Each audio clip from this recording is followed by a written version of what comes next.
Okay, so Lieutenant Tom Lennon from 845 Squadron, part of the Commando helicopter force, based here at Royal Naval Air Station Yeovilton in Somerset. And we fly the Commando Merlin Mk4, which is the aircraft behind me, ultimately for Joint Helicopter Command, which is a tri-service battlefield helicopter organisation alongside the Army and the RAF. So Merlin, Commando variant, it's 75 feet long, weighs the best part of 16 tonnes, and is designed to move Royal Marines and their equipment around the battlefield. But we can use it in a variety of roles, including humanitarian aid and disaster relief and evacuation operations, and I'll talk you through the aircraft now.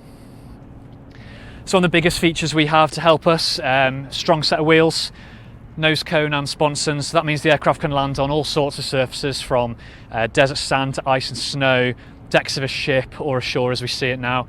It's very versatile in where it can go. For flying over the sea, we've got flotation gear, so big flop bags that come out at the front and on the sponsons as well, and that'll keep the aircraft floating if we had to ditch into the sea for any reason.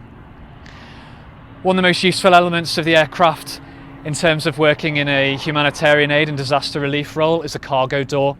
So that gives us this enormous opening, and it means we can load anything in here, from first aid supplies, food, drink, or even stretchers. Up top here we've got a winch. Best part, 270 kilos will go on that. That means we can winch several people at a time, get a winchman down on the cable with stretchers, and we can extract people from the sea, from land, in all manner of potential disaster situations. And this aircraft's really safe, ideal for flying over water and the battlefield environment. It's got 3 jet engines, putting out about 6,500 horsepower in total. It's got 3 hydraulic systems and 3 independent fuel systems, and that means that there's lots of what we call redundancy. So if we have a problem, the aircraft will keep going. As we come around to the tail, the Mk4 variant has had a £450 million upgrade programme, and one of the biggest changes there is that we can fold the entire tail section, which is 6.6 metres tall, all the way around here, and fold the main rotor head as well. And that means this aircraft can shrink to 1/3 of its size for storage on a ship, which is amazing. We can get so many more aircraft on board. Coming around here, probably the most useful element for getting casualties on, getting injured personnel, medical support personnel, is the ramp. So we can drop this thing and we can get stretchers on pretty easily, or fighting troops as required. Normally we'd expect to see a general purpose machine gun sat here in the battlefield role, but obviously we can modify the aircraft for the disaster and aid relief role as we need to. Coming inside, we're kitted out here for 20 seated personnel. We can actually put another beam across the door, giving us 4 extra seats, and every single one of these is crash resistant should the worst happen. We get 16 stretchers in here, which is a huge amount of capability for injured or unwell personnel, and that means we can move large numbers with a relatively small amount of aircraft.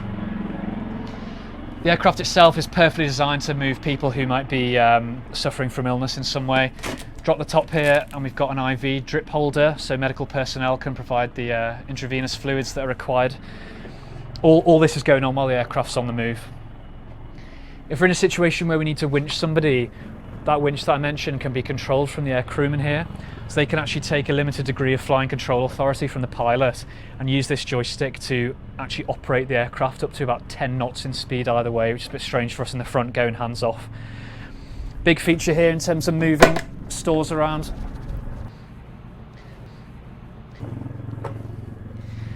So down here we've got the hook. You can put over 4 tons on this, and this will move all sorts of equipment underslung on the giant hook and strop system underneath the aircraft, and we can even move fairly large vehicles, so heavily laden Land Rovers, that kind of thing. Throughout the floor of the aircraft we've got fuel tanks. So this aircraft burns around 800 kilograms of fuel an hour, which is a huge amount, but actually because we can put over 3 tons of fuel in the aircraft, you can keep going for hours at a time. And when you're flying about 150 miles an hour, the range you can cover is huge, going to disaggregated communities and providing aid where it's required. Moving forwards, we've got the cockpit, which is where I'd sit to fly. So we've got a two-person crew here, with the captain in the left-hand seat and the handling pilot in the right, and the captain on mission manage the sortie while the other individual flies, and we'll sometimes swap that over and you'll fly in both seats during the sortie. This aircraft, I mentioned the huge upgrade program, the front's been ripped out, and we've got a brand new avionics suite. That means that what we can do with the aircraft, the search and rescue capabilities it has, have been exponentially enhanced and makes this thing pretty much perfect for the kind of humanitarian aid and relief operations that we're going to be sent on.